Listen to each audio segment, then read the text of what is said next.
Hello friends, स्वागत है आपका अपने YouTube channel alpha beta gamma teaching world में। आज हम लोग पढ़ेंगे डिस प्रत्यय, दिन प्रत्यय, ती प्रत्यय और चाप प्रत्यय के बारे में और जानेंगे कि डिस प्रत्यय, दिन प्रत्यय, ती प्रत्यय और चाप प्रत्यय का प्रयोग कहाँ कहाँ किया जाता है। तो चलिए समय को बिना नष्ट किए हुए हम लोग वीडियो को स्टार्ट करते हैं डिस प्रत्यय को। तो नोट में याद रखना कि इस प्रत्यय के प्रयोग से ड और मूर्धन्य स का लोप हो जाता है और दीर्घई बचता है। यानी कि डिस प्रत्यय का जब हम लोग प्रयोग करते हैं जिससे ड और मूर्धन्य स का लोप हो जाता है और लास्ट में दीर्घई बच जाता है। ठीक है, तो डिस प्रत्यय का पहला प्रयोग हम लोग किसमें करते हैं? तो सिद्ध और गौरादी गणीय, सिद्ध और गौरादी गणीय शब्दों के साथ कौन प्रत्यय का प्रयोग करते हैं? डिस प्रत्यय का प्रयोग करते हैं। ठीक है, तो ये सिद्ध शब्द हो गया हमारा कौन? जैसे नर्तक, नर्तक में जब हम लोग डिस प्रत्यय कर जोड़ते हैं तो क्या हो जाता है? नर्तकी हो जाता है ना। नर्तक जोड़ डिस क्या होगा? नर्तकी। व्याघ्र जोड़ डिस क्या हो जाएगा? व्याघ्री। खनक जोड़ डिस क्या होगा? खनकी। पथिक जोड़ डिस क्या हो जाएगा? पथिकी, है ना। पथिक जोड़ डिस क्या होगा? पथिकी। देव जोड़ डिस क्या होगा? देवी। और है जोड़ डिस क्या होगा? हुई हो जाएगा। यानी कि ये सब जो है हमारा, ये सब हमारा सिद्ध शब्द है, ये सब हमारा सिद्ध शब्द है। और सिद्ध शब्द के साथ हम लोग कौन प्रत्यय का प्रयोग करते हैं? डिस प्रत्यय का प्रयोग करते हैं। नर्तक जोड़ डिस नर्तकी, व्याघ्र जोड़ डिस व्याघ्री, खनक जोड़ डिस खनकी, पथिक जोड़ डिस पथिकी, देव जोड़ डिस देवी और है जोड़ डिस हुई। इसको आप लोग नोट कर लीजिएगा। ये सिद्ध शब्द हुआ, सिद्ध शब्द के साथ हम लोग डिस प्रत्यय का प्रयोग किए। अब हम लोग गौरादी गणीय शब्दों के बारे में पढ़ेंगे। गौरादी गणीय शब्द कौन कौन होता है? तो गौरादी गणीय शब्द हमारा ये होता है गौर, कुमार, सुंदर, पितामह और मातामह। ये सब हमारा गौरादी गणीय शब्द है और इसके साथ भी हम लोग डिस प्रत्यय का प्रयोग करते हैं। तो गौर के साथ जब हम लोग डिस प्रत्यय का प्रयोग करते हैं तो क्या हो जाता है? गौरी हो जाता है। कुमार के साथ जब हम लोग डिस प्रत्यय का प्रयोग करेंगे तो कुमारी हो जाएगा। सुंदर के साथ जब हम लोग डिस प्रत्यय का प्रयोग करेंगे तो सुंदरी हो जाएगा। और पिता के साथ जब हम लोग डिस प्रत्यय का प्रयोग करेंगे तो पिता मई हो जाएगा। और माता के साथ जब हम लोग डिस प्रत्यय का प्रयोग करेंगे तो माता मई हो जाएगा। माता मह का मतलब होता है नाना, और जब इसमें हम लोग स्त्री प्रत्यय डिस प्रत्यय का प्रयोग करते हैं तो ये माता मई यानी कि नानी हो जाता है। उसी प्रकार से पितामह, पितामह का मतलब होता है दादा, यानी कि पिता का पिता, है ना, दादा। और दादा के साथ जब हम लोग डिस प्रत्यय का प्रयोग करते हैं तो ये हो जाता है पितामही यानी कि दादी हो जाता है। तो ये सब हमारा गौरादी गणीय शब्द है और इसके साथ हम लोग डिस प्रत्यय का प्रयोग करते हैं। ठीक है, आप लोग से एग्जाम में इस तरह से भी क्वेश्चन पूछा जा सकता है, जैसे गौरी में कौन सा प्रत्यय है? ठीक है, गौरी में कौन सा प्रत्यय? तो आप वहाँ पे ऑप्शन में कौन चूज कीजिएगा? तो डिस प्रत्यय चूज कीजिएगा, क्योंकि डिस प्रत्यय हमारा क्या होगा? करेक्ट आंसर होगा। या कुमारी, कुमारी में कौन सा प्रत्यय है? तो हम कह सकते हैं डिस प्रत्यय। या सुंदरी में कौन सा प्रत्यय? तो सुंदरी में भी डिस प्रत्यय है। या इस तरह पूछा जा सकता है कि पितामही का प्राकृतिक प्रत्यय किया है। तो प्राकृतिक प्रत्यय जब भी पूछा जाता है तो हमें तोड़ के लिखना पड़ता है, यानी कि ये बताना पड़ता है कि पितामही में कौन सा प्रत्यय है, तो इसको तोड़ कर लिखेंगे। तो पितामही का प्राकृतिक प्रत्यय अगर लिखने बोलेगा तो हम लोग लिखेंगे पिता जोड़ डिस। क्या लिखेंगे? पिता जोड़ डिस। ये इसका क्या होगा? प्राकृतिक प्रत्यय होगा।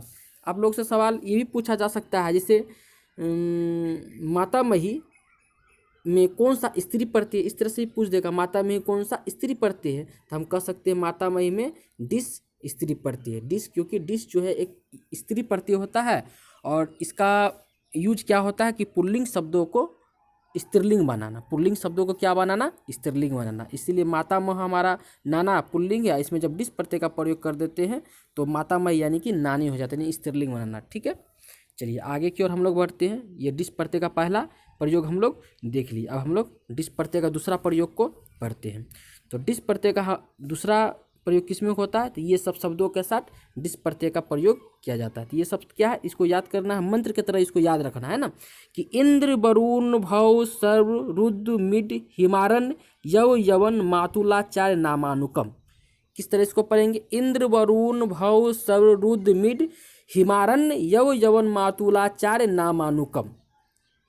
यानी कि इन सब शब्दों के साथ हम लोग किस प्रत्यय का प्रयोग करते हैं? डिस प्रत्यय का प्रयोग करते हैं। अब इसको हम लोग तोड़ के लिख देंगे। अर्थात जैसे इंद्र, इंद्र, वरुण, भव, सर्व, रुद्र, मिड, हिम, अरण्य, यव, यवन, मातुल और आचार्य शब्दों के साथ डिस प्रत्यय का प्रयोग करते हैं। यानी कि इस सारे शब्दों के साथ हम लोग किस प्रत्यय का प्रयोग करेंगे?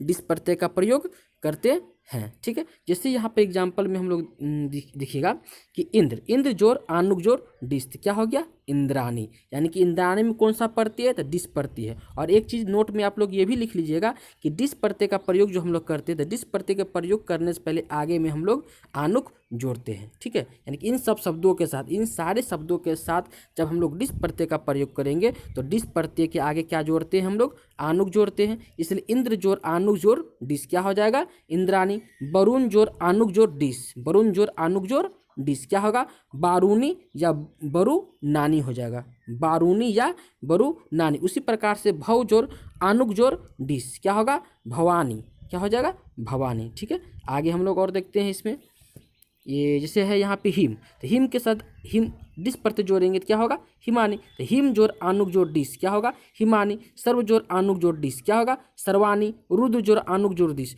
रुद्रानी। मिड जोर आनुक जोर डिस मिडानी। अरण्य जोर आनुक जोर डिस अरण्यानी, ठीक है अरण्यानी। उसके बाद और क्या है उसके बाद है हमारा यव, तो यव जोर आनुक जोर डिस क्या होगा यवानी।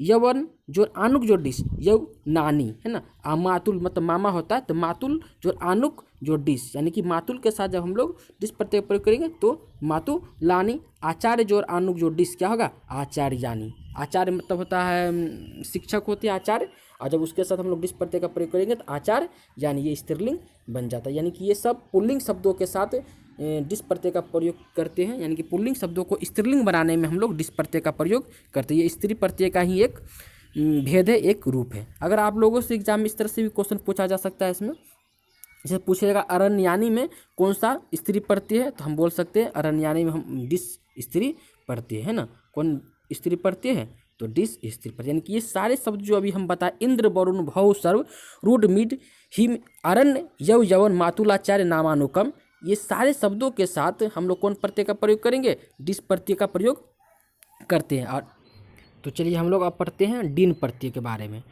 तो डिन प्रत्यय का प्रयोग हम किस किस शब्दों के अर्थ में करते हैं तो निरी तथा नर शब्दों में करते हैं, ठीक है। निरी तथा नर शब्दों के साथ हम लोग डिन प्रत्यय का प्रयोग करते हैं। निरी, निरी इस प्रकार लिखा गया है निरी, निरी के साथ जब हम लोग डिन प्रत्यय का प्रयोग करेंगे तो ये हमारा हो जाता है नारी, ठीक है, ये हो जाता है नारी।